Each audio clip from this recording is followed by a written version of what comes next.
नमस्कार साथियों, स्वागत है आप सभी का आईटीआई एग्जाम क्वेश्चन के ऑफिशियल यूट्यूब चैनल पे। और आज की डेट में लेकर आया हूं आप सभी के लिए ITI second year electrician theory के मोस्ट इंपॉर्टेंट क्वेश्चन जो कि परीक्षा में बार बार पूछा जाता है। यदि आप आईटीआई सेकेंड ईयर के छात्र हैं तो आप इस वीडियो को कंप्लीट देखिएगा। और इससे पहले मैंने कई वीडियो यहाँ पर आईटीआई सेकेंड ईयर के छात्रों के लिए बना रखी है। यदि आपने वो वीडियो नहीं देखा है तो चैनल पे अपलोड है, वहां से आप देख सकते हैं। तो चलिए आज का क्वेश्चन शुरू करते हैं क्वेश्चन नंबर 1 से।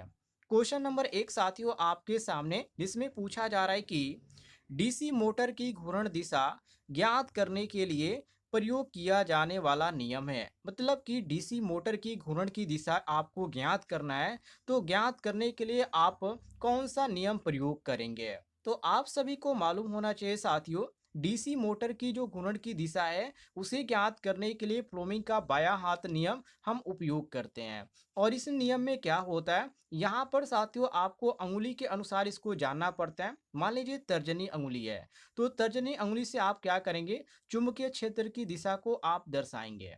मध्यम जो अंगुली होती है वो जो होती है विद्युत धारा की दिशा को दर्शाती है। और जो अंगूठा होता है वो मोटर के घूर्णन की दिशा को दर्शाता है। तो इस तरह यहाँ पर जो होती है साथियों, डीसी मोटर में जो ज्ञात करने की जो विधि होती है वो होती है ये इसके द्वारा, जो कि फ्लोमी के बाएं हाथ के नियम के द्वारा इसको हम ज्ञात करते हैं, या इससे हम क्या करते हैं पता लगाते हैं, ऐसे भी आप कह सकते हैं। तो यहाँ पर जो हमारा सही हो जाता है ऑप्शन नंबर सी बिल्कुल करेक्ट आंसर हो जाता है, जो कि ऑप्शन में आपको सी ऑप्शन देखने को मिल रहा है।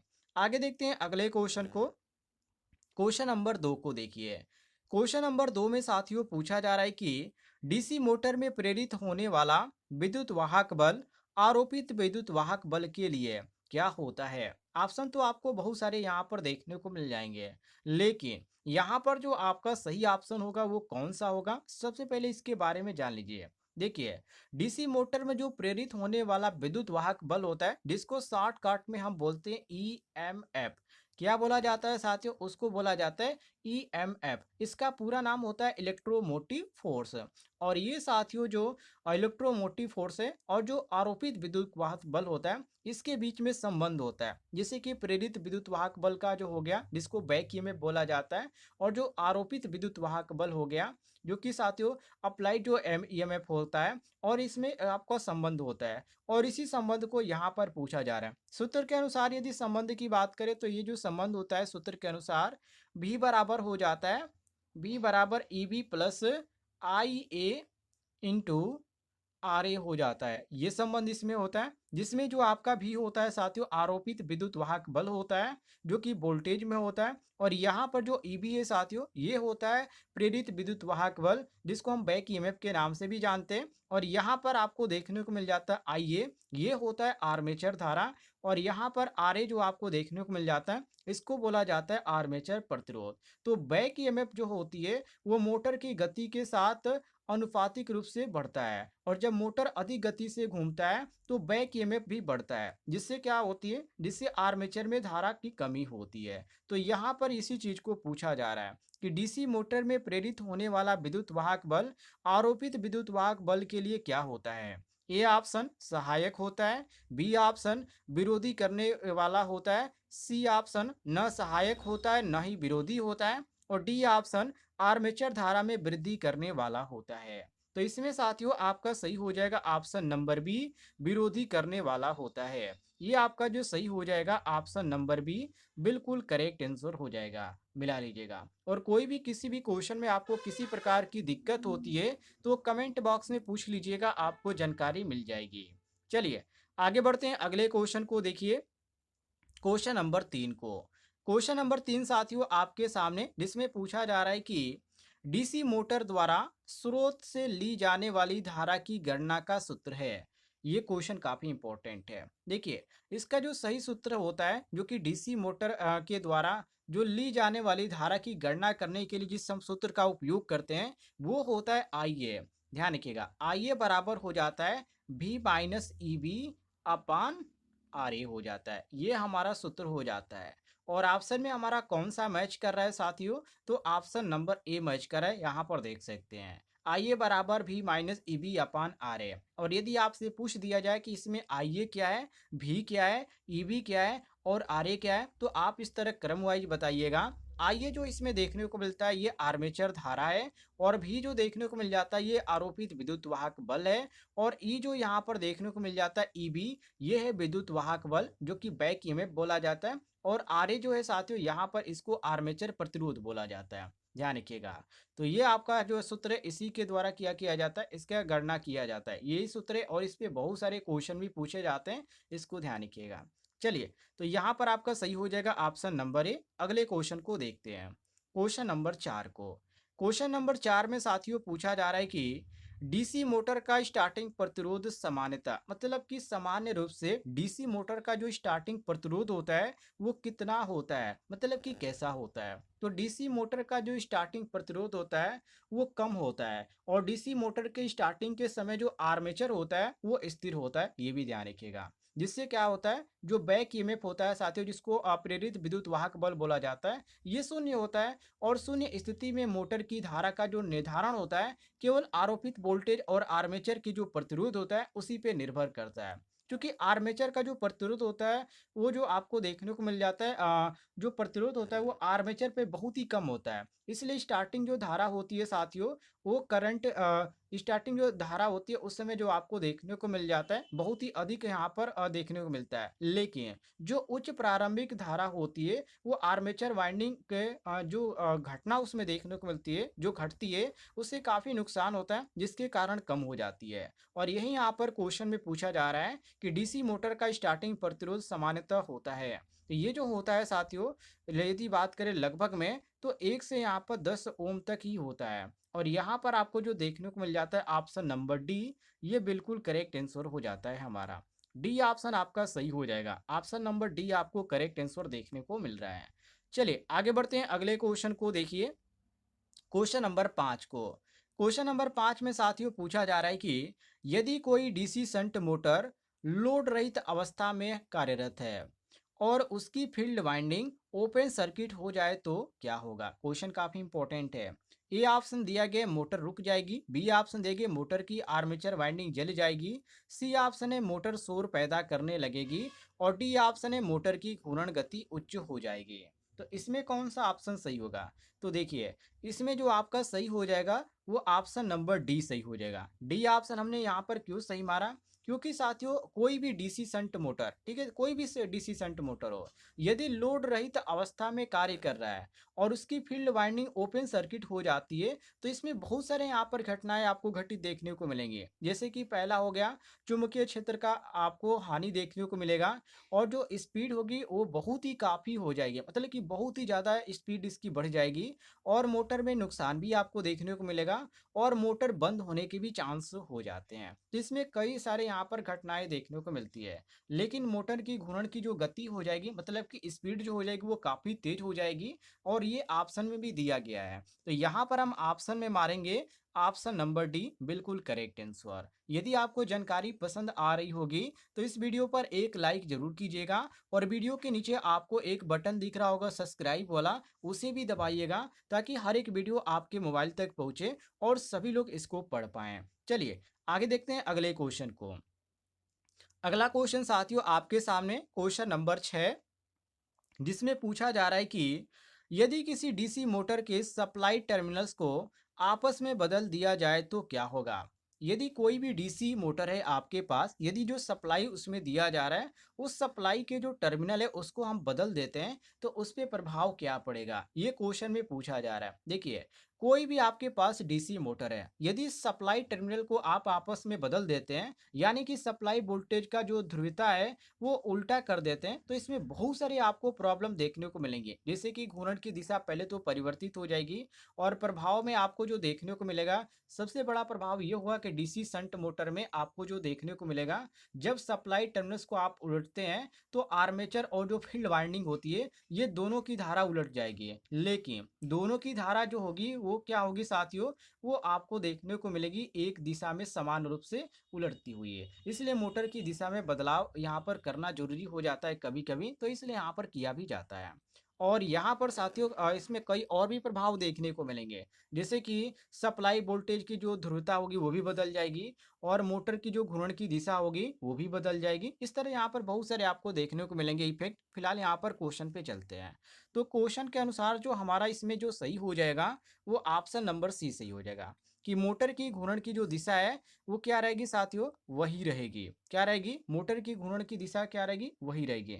लेकिन ये जो आपका है बिल्कुल गलत है, क्योंकि जो साथियों मोटर की घूर्णन की दिशा है वो क्या होगी? परिवर्तित हो जाएगी।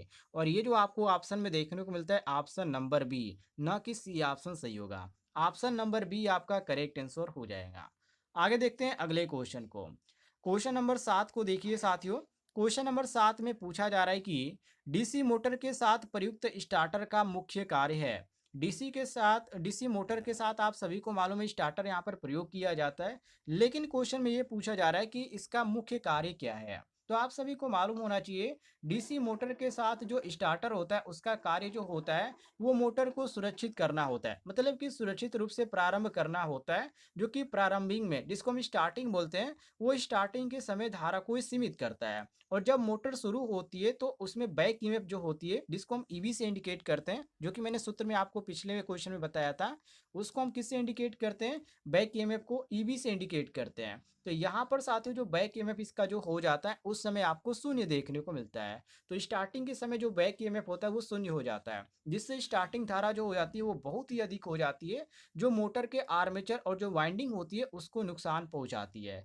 तो स्टार्टर जो होता है साथियों वो वोल्टेज को धीरे धीरे क्या करता है? लागू करता है, जिससे मोटर जो है धीरे धीरे गति पकड़ती है और ओवरलोड और शॉर्ट सर्किट जैसी समस्या जो होती है उससे सुरक्षा प्रदान करती है। तो ये जो होता है काम किसका होता है? स्टार्टर का होता है।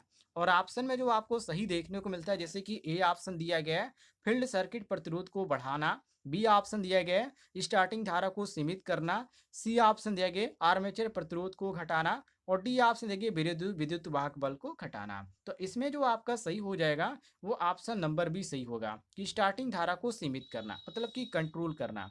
ये आपका जो सही हो जाता है ऑप्शन नंबर बी, ये बिल्कुल करेक्ट आंसर हो जाता है। चलिए आगे देख लेते हैं अगले क्वेश्चन को। अगला क्वेश्चन आपके सामने क्वेश्चन नंबर 8, जिसमें साथियों यहाँ पर पूछा जा रहा है कि यदि किसी कार्यरत डीसी सीरीज मोटर की फील्ड वाइंडिंग अचानक ओपन सर्किट हो जाए तो क्या होगा? ये क्वेश्चन काफी इंपॉर्टेंट है और थोड़ा सा यहाँ पर समझने लायक क्वेश्चन है। यहाँ पर इसमें साफ तौर पे कहा जा रहा है कि कोई भी डीसी सीरीज मोटर है जो कि आप उस पर कार्य कर रहे हैं और मोटर की अचानक जो फील्ड वाइंडिंग है वो ओपन हो जाती है, तो उस समय सर्किट में क्या आपको देखने को मिलेगा? तो मान लीजिए आपके पास कोई भी डीसी सीरीज मोटर है और इसकी फील्ड वाइंडिंग अचानक ओपन हो जाए तो मोटर में क्या होगा? बहुत ही अधिक जो होगा साथियों करंट आपको बहने को देखने को मिलेगा, बहुत ही ज़्यादा करंट उसमें बहने लगेगा। ऐसा इसलिए होगा क्योंकि जो डीसी सीरीज मोटर होता है उसकी जो फील्ड वाइंडिंग होती है, आर्मेचर वाइंडिंग जो होती है वो सीरीज में जुड़ी होती है आर्मेचर से। फील्ड वाइंडिंग जो होती है साथियों वो आर्मेचर वाइंडिंग के सीरीज में जुड़ी होती है। और जब फील्ड वाइंडिंग ओपन सर्किट हो जाती है तो ओपन होने से मोटर की जो फील्ड वाइंडिंग होती है उसमें बहुत ही कम या कह सकते हैं कोई करंट नहीं बचेगा। इसलिए उस स्थिति में मोटर जो होती है वो मोटर के आर्मेचर में उच्च वोल्टेज उत्पन्न हो जाता है, जिससे क्या होता है मोटर की जो आर्मेचर है उस पर अधिक करंट प्रभावित होता है, जिससे मोटर जो होती है उसमें बहुत सारे यहाँ पर गति आपको देखने को मिलेंगे, बहुत ही हाई स्पीड देखने को मिलती है, जिससे खतरा भी बढ़ जाता है। तो ये क्या कहते हैं, इसको यहाँ पर जो देखने को मिलेगी इसकी जो गति होगी वो काफी बढ़ जाएगी, ऐसा आप कह सकते हैं। अब यहाँ पर ऑप्शन में आपको कोई कौन सा ऑप्शन देखने को मिलता है? तो यहाँ पर आपको अलग अलग ऑप्शन देखने को मिल जाते हैं, लेकिन आपका जो सही हो जाता है ऑप्शन नंबर ए, मोटर की घूर्णन की गति बहुत ही बढ़ जाएगी। ऑप्शन नंबर ए साथियों आपका बिल्कुल करेक्ट आंसर हो जाएगा, ध्यान रखिएगा।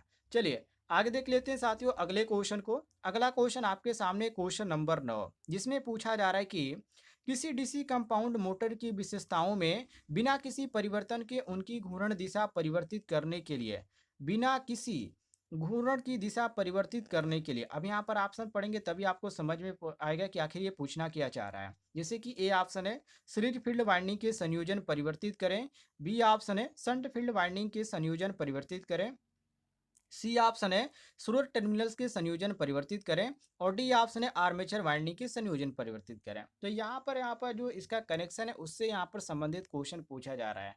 तो हम यहाँ पर कह सकते हैं कि डीसी कंपाउंड मोटर, ये या कंपाउंड मोटर से पूछा जा रहा है, तो डीसी कंपाउंड मोटर की जो घूर्णन की दिशा है उसको बिना कोई भी परिवर्तन किए यदि बदलने के लिए कहा जाए तो हम कई यहाँ पर विधि का उपयोग कर सकते हैं। जैसे कि आर्मेचर वाइंडिंग की दिशा हम बदल दें तो इसमें आपको देखने को मिलेगा कि आर्मेचर वाइंडिंग के जो टर्मिनल है वो रिवर्स करके घूर्णन की दिशा हम बदल सकते हैं। दूसरी चीज, जो फील्ड वाइंडिंग है उसकी दिशा बदल के आप कर सकते हैं, क्योंकि साथियों जो कंपाउंड मोटर होता है उसमें संट और सीरीज जो वाइंडिंग होती है आप सभी को मालूम है, इसमें दोनों वाइंडिंग आपको देखने को मिलती है। एक तो आपका सीरीज वाइंडिंग हो जाता है और यहाँ पर आपको कंपाउंड देखने को मिलता है। तो फील्ड वाइंडिंग की दिशा बदलकर भी आप घूर्णन की जो दिशा है उसको आप बदल सकते हैं। तो यहाँ पर कहने का मतलब है कि जो आपको ऑप्शन में देखने को मिलता है क्वेश्चन नंबर 9 में, ऑप्शन नंबर डी की आर्मेचर वाइंडिंग के संयोजन को परिवर्तित करके, ये आपका डी ऑप्शन करेक्ट आंसर हो जाता है। ठीक है, आर्मेचर वाइंडिंग की दिशा को बदलकर भी आप कर सकते हैं या फील्ड वाइंडिंग की दिशा बदलकर भी आप क्या कर सकते हैं, घूर्णन की दिशा परिवर्तित कर सकते हैं। फिलहाल यहाँ पर फील्ड की कोई बात नहीं की गई ऑप्शन में, इसलिए यहाँ पर हम कहेंगे आर्मेचर वाइंडिंग के संयोजन परिवर्तित करके, क्योंकि इसके द्वारा भी हम कर सकते हैं। डी ऑप्शन आपका सही हो जाता है। अगले क्वेश्चन की ओर बढ़ते हैं। क्वेश्चन नंबर 10 को देखिए। ये क्वेश्चन सवाल है जिसमें पूछा जा रहा है कि 120 वोल्ट पर कार्य करने वाली डीसी मोटर में विरोधी विद्युत वाहक बल का मान 110 वोल्ट हो तो 0.5 ओम प्रतिरोध वाले आर्मेचर में कितनी धारा प्रवाहित होगी। सबसे पहले यहाँ पर आपको ध्यान देना है कि इसमें पूछा क्या जा रहा है। तो इसमें यहाँ पर पूछा जा रहा है धारा का मान, मतलब कि आई का मान यहाँ पर पूछा जा रहा है। तो आई का मान निकालने के लिए सबसे पहले इसमें देखिए दिया किया गया है। तो यहाँ पर आप ध्यान से देखेंगे साथियों, तो इसमें क्वेश्चन में कहा जा रहा है यहाँ से 120 वोल्ट, मतलब कि भी का मान हमको कितना दे दिया गया है, 120 वोल्ट दे दिया गया है। और आगे यहाँ पर क्वेश्चन में कहा जा रहा है कि डीसी मोटर में विरोधी विद्युत वाहक बल का मान, जो कि विरोधी विद्युत वाहक बल मतलब कि ईबी, बैक ईएमएफ की बात किया जा रहा है। तो ये आपका ईबी हो गया, कितना दिया गया, 110 वोल्ट दिया गया। तो यहाँ पर दिया गया 0.5 ओम प्रतिरोध वाले, मतलब कि ये आपका आर ए का मान दे दिया गया है। तो आर ए का मान कितना दिया गया है, 0.05 ओम दिया गया। अब ये जिन चीज़ों को ध्यान रखिएगा, V का मान भी हमको मालूम है, EV का भी मान हमको मालूम है और R का भी मान मालूम है। अब यहाँ पर पूछा जा रहा है कि कितनी धारा प्रवाहित होगी, मतलब कि धारा का मान हमको क्या करना है, ज्ञात करना है। तो धारा का मान ज्ञात करने के लिए हम सूत्र प्रयोग करेंगे, जो कि सूत्र होता है I बराबर V minus E B upon R A, ये हमारा सूत्र होता है। भी का मान रखिए, तो भी का मान हमारा यहाँ पर 120 दिया गया। यहाँ पर हम हल करें, चलिए दूसरा कलर यहाँ पर हम चेंज कर लेते हैं। देखिए यहाँ पर हमने दूसरा कलर चेंज कर लिया। अब यहाँ पर ध्यान से देखिएगा, हम यहाँ पर भी का मान पहले रखते हैं, तो यहाँ पर हम 120 रखेंगे, ठीक है। अब यहाँ पर भी का मान हमने रख लिया। अब माइनस ईबी का मान कितना है, तो ईबी का मान 110 है बटे, अब यहाँ पर आर ए का मान कितना दिया गया, तो 0.5 ओम दिया गया है, इस तरह दिया गया है। अब 120 में से 110 घटा दीजिए। अब यहाँ पर कितना बच गया साथियों, तो ये आपका बचा 10। तो 10 बटे आपका क्या हो जाएगा, 0.5 हो जाएगा। और इसको आप भाग दीजिए, तो यहाँ पर साथियों जब आप भाग देंगे तो ये कितना आ जाएगा, ऊपर ये आपका जाएगा शून्य, तो ये आपका हो जाएगा साथियों 20 एम्पियर। कितना आ जाएगा, 20 एम्पियर आ जाएगा। और यहाँ पर आपको जो 20 एम्पियर देखने को मिलता है ऑप्शन में, ऑप्शन नंबर ए देखने को मिलता है। तो ये जो होगा साथियों, आर्मेचर में 20 एम्पियर धारा प्रवाहित होगा। ऑप्शन नंबर ए आपका करेक्ट आंसर हो जाता है। इस तरह आप ऐसे सवालों को लगा सकते हैं। चलिए आगे देखते हैं अगले क्वेश्चन को, क्वेश्चन नंबर 11 को।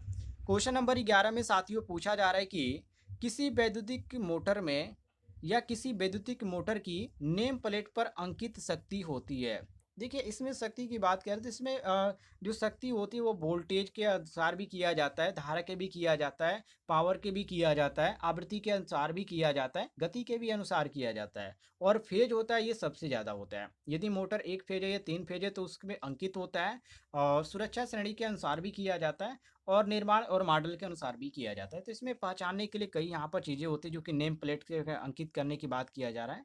फिलहाल यहाँ पर क्वेश्चन पे चलते हैं। तो यहाँ पर आपको क्वेश्चन में बहुत सारे ऑप्शन देखने को मिल जाता है। तो सबसे जो यहाँ पर इंपॉर्टेंट यहाँ पर दिया गया है, शक्ति पर उपलब्ध, मतलब कि शाफ्ट पर जो उपलब्ध शक्ति होती है कि ये कितने फेस का मोटर है, ऐसे आप कैसे कितने फेस का मोटर है आप इससे पूछते हैं, तो या 2 फेस का मोटर है या 5 फेस का मोटर है, ऐसे यहाँ पर बताया जाता है। तो ये सबसे यहाँ पर इंपॉर्टेंट यही होता है। होता है। तो यहाँ पर आपका जो सही हो जाता है option number A correct answer हो जाता है। चलिए आगे देखते हैं साथियों क्वेश्चन नंबर 12 को। क्वेश्चन नंबर 12 में पूछा जा रहा है कि डीसी मोटर के आर्मेचर ड्रम को लेमिनेटेड बनाया जाता है जिससे कि यहाँ पर लेमिनेटेड करने का मतलब क्या है, इसमें हानि होती है, आप सभी को मालूम है एडे करंट लॉस होता है और जो हिस्टैरिसीस हानि होती है उसको कम करने के लिए क्या किया जाता है, लेमिनेशन प्रक्रिया इसमें की जाती है। तो ये कई बार क्वेश्चन हो भी चुका है। अब यहाँ पर पिछली वीडियो में मैंने आपको बताया था, इसमें जो एडी करंट होता है उस क्षति को कम करने के लिए लेमिनेटेड किया जाता है। और यहाँ पर आपका जो सही हो जाता है ऑप्शन नंबर बी, ये बिल्कुल करेक्ट आंसर हो जाता है। ध्यान रखिएगा साथियों, ये काफ़ी इंपॉर्टेंट क्वेश्चन है। चलिए आगे देखते हैं अगले क्वेश्चन को। अगला क्वेश्चन आपके सामने क्वेश्चन नंबर 13, जिसमें पूछा जा रहा है कि डीसी सीरीज मोटर को बिना लोड लगाए स्टार्ट करने का प्रभाव होगा। ए ऑप्शन टार्क तीव्रता में बढ़ेगा, बी ऑप्शन घूर्णन गति तीव्रता से बढ़ेगी, सी ऑप्शन स्रोत से लिए गए धारा का मान तीव्रता से बढ़ेगा, डी ऑप्शन विरोधी विद्युत वाहक बल घटेगा। इसमें कौन सा ऑप्शन सही होगा? तो यहाँ पर साफ तौर पे नजर आ रहा है, यहाँ पर आपका बी ऑप्शन सही होगा। बी ऑप्शन कैसे सही होगा साथियों?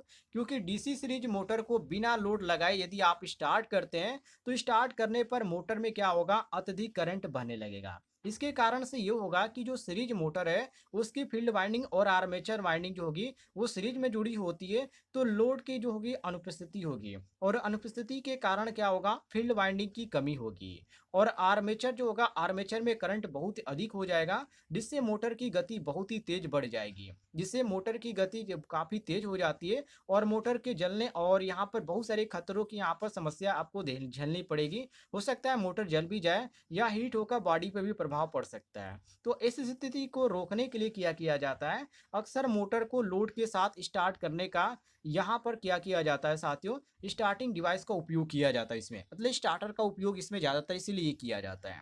और यहाँ पर क्वेश्चन में वही चीज़ पूछा जा रहा है कि डीसी सीरीज मोटर को बिना लोड लगाए स्टार्ट करने का क्या प्रभाव है। तो बहुत सारे प्रभाव देखने को मिलते हैं। मोटर वाइंडिंग की जो वाइंडिंग होती है मोटर की वो जलने की सबसे बड़ी यहाँ पर आपको देखने को मिलती है समस्या, यही तो हम कह सकते हैं। और दूसरी चीज़ ये कि घूर्णन की जो गति होती है वो काफ़ी तेज होती है, मतलब काफ़ी तेज इसकी स्पीड पकड़ लेती है, ये भी कारण बन सकता है। लेकिन जो हमारा सही कारण यहाँ पर ऑप्शन में दिया गया है वो ऑप्शन नंबर बी दिया गया है कि घूर्णन की गति तीव्रता से बढ़ेगी, मतलब कि काफ़ी तेजी से बढ़ेगी। तो ये आपका बी ऑप्शन सही हो जाएगा।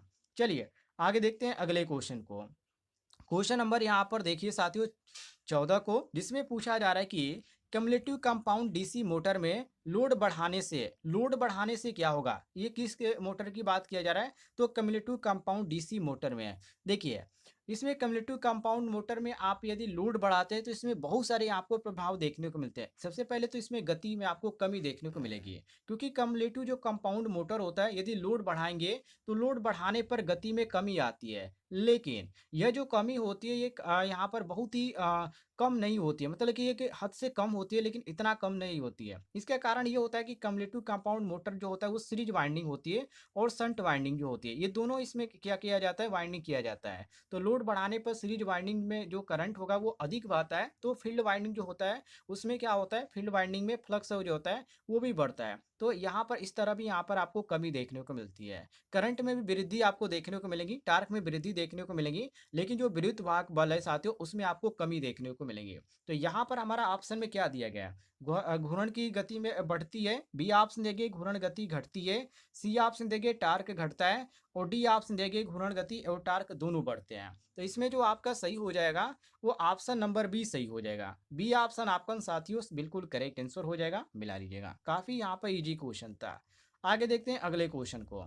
अगला क्वेश्चन आपके सामने है साथियों क्वेश्चन नंबर 15, जिसमें पूछा जा रहा है कि डिफरेंशियल कंपाउंड डीसी मोटर की गति लोड विशेषता आगे खाली स्थान है कि समान होती है, सीरीज मोटर के समान होती है या शंट मोटर के समान होती है या कम्युलेटिव कंपाउंड मोटर के समान होती है या उपयुक्त में से कोई नहीं। ये भी क्वेश्चन आपका काफ़ी इंपॉर्टेंट है। देखिए जो डिफरेंशियल कंपाउंड मोटर होता है, डीसी मोटर की गति लोड की विशेषता की बात करें तो शंट मोटर के समान होती है। किस मोटर के समान होती है? शंट मोटर के समान होती है। और ये जो मोटर होता है साथियों, शंट मोटर, ये शंट वाइंडिंग और सीरीज वाइंडिंग इसमें दोनों की जाती है। डिफरेंशियल कंपाउंड मोटर में शंट वाइंडिंग भी की जाती है और सीरीज वाइंडिंग भी की जाती है, ये चीज़ ध्यान रखिएगा। लेकिन शंट वाइंडिंग का प्रभाव जो होता है इसमें ज़्यादा होता है, क्योंकि लोड बढ़ने पर शंट वाइंडिंग की वजह से गति में कमी होती है और शंट मोटर की गति की लोड विशेषता की ये क्या होती है? समान होती है। मतलब कि शंट मोटर की जो गति होती है ये लोड के समान होती है। हालांकि डिफरेंशियल जो कंपाउंड मोटर होता है इसमें आप ध्यान रखिएगा,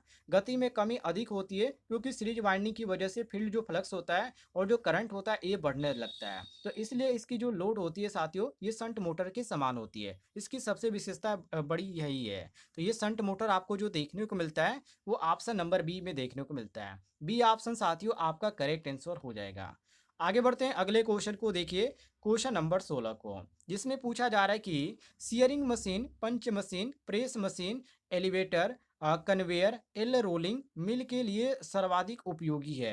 ये कई मशीनों की बात किया गया है। पंच मशीन का भी बात किया गया है, शेयरिंग मशीन की भी बात किया गया है, प्रेस का भी बात किया गया है, एलिवेटर की भी बात किया गया है और रोलिंग मिल की भी बात किया गया है। इसमें ज़्यादातर कौन सी मोटरें प्रयोग की जाती है, ये यहाँ पर पूछा गया है। तो इसमें जो साथियों होता है वो होता है कम्युलेटिव कंपाउंड मोटर।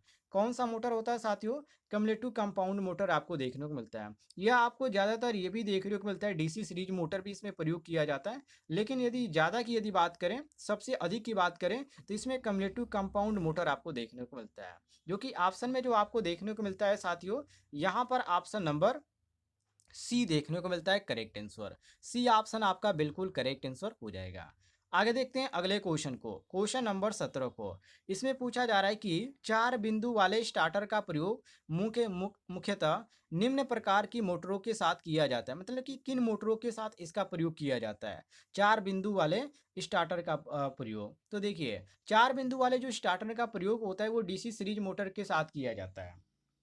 क्योंकि साथियों इसमें क्या होता है, इसमें स्टार्टर में 4 आपको कनेक्शन देखने को मिलते हैं, जो कि यहाँ पर पॉइंट के अनुसार जुड़े होते हैं। और इसमें आपका जो होता है एक हॉट कनेक्शन होता है, एक न्यूट्रल कनेक्शन होता है, एक फील्ड कनेक्शन होता है और आर्मेचर कनेक्शन होता है। इस तरह यहाँ पर जुड़े होते हैं। तो इसी को यहाँ पर पूछा जा रहा है कि 4 बिंदु वाले स्टार्टर का प्रयोग मुख्यतः किन मोटर में किया जाता है? तो ये किया जाता है डीसी सीरीज मोटर में। अब यहाँ पर ऑप्शन में देख लेते हैं कौन सा दिया गया है। तो यहाँ पर मैंने ऑप्शन कवर तो नहीं किया है, यहाँ पर लगता है मैंने भूल गया है। और यहाँ पर 17 का आधा मैंने यहाँ पर क्वेश्चन केवल यहाँ पर कवर किया, लेकिन ध्यान रखिएगा डीसी सीरीज मोटर इसमें आपका सही होगा। ठीक है, कंफर्म हो गया। डीसी सीरीज मोटर ऑप्शन में दिया होगा तो आप मारेंगे। चलिए आगे बढ़ते हैं, क्वेश्चन नंबर 18 को देखिए।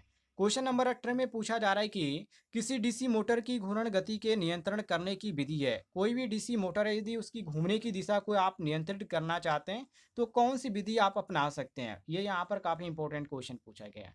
तो देखिए कोई भी डीसी मोटर है उसको यदि घूर्णन की दिशा आपको केवल नियंत्रित करना है तो वोल्टेज नियंत्रण पे आप कीजिए। आप क्या घूर्णन की जो दिशा है वो आपका क्या होगा साथियों, वो नियंत्रण हो जाएगा। या फील्ड फ्लक्स नियंत्रण कीजिए, या जो रेजिस्टेंस होता है उसका भी उपयोग कर सकते हैं। क्योंकि आर्मेचर का जो फील्ड सर्किट होता है उसमें रेजिस्टेंस जोड़कर भी गति की को हम क्या कर सकते हैं, नियंत्रित कर सकते हैं। या वोल्टेज की बात करें तो वोल्टेज नियंत्रण से क्या होगा, मोटर में आर्मेचर पर जो आपूर्ति वोल्टेज होगा वो बदलकर आप गति को नियंत्रित कर सकते हैं। तो ये कई विधियाँ होती हैं। बाकी इसमें ऑप्शन में कौन सा दिया गया है, चलिए देख लेते हैं। तो यहाँ पर आपका ऑप्शन में दिया गया है प्रति पोल फ्लक्स को नियंत्रित करके, ये भी सही है। आर्मेचर सर्किट का प्रतिरोध करके, ये भी बिल्कुल सही है। और स्रोत वोल्टेज को नियंत्रित करके, ये भी सही है। तो इसलिए यहाँ पर हम मारेंगे ऑप्शन नंबर डी। डी साथियों आपका बिल्कुल करेक्ट आंसर हो जाएगा। चलिए आगे देख लेते हैं अगले क्वेश्चन को, क्वेश्चन नंबर 19 को, जिसमें पूछा जा रहा है कि डीसी सीरीज मोटर में फील्ड डाइवर्टर विधि प्रयोग करके मोटर की घूर्णन गति परिवर्तित की जा सकती है। इस यह परिवर्तन गति होता है, मतलब किस प्रकार का ये परिवर्तन गति होता है, क्वेश्चन में ये पूछा गया है।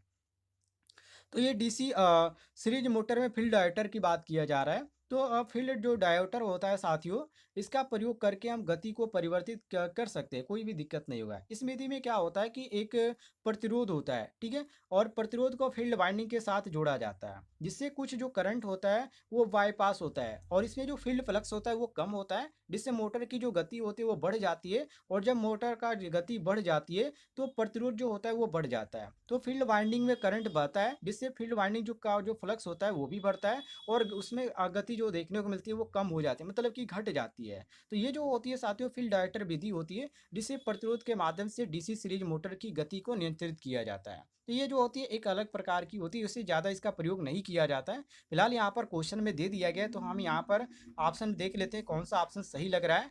तो यहाँ पर आपको पहला ही ऑप्शन देखने को मिलता है, सामान्य से अधिक गति के लिए। ये आपका ए ऑप्शन बिल्कुल करेक्ट आंसर हो जाता है। ए ऑप्शन आपका सही हो जाएगा साथियों, मिला लीजिएगा।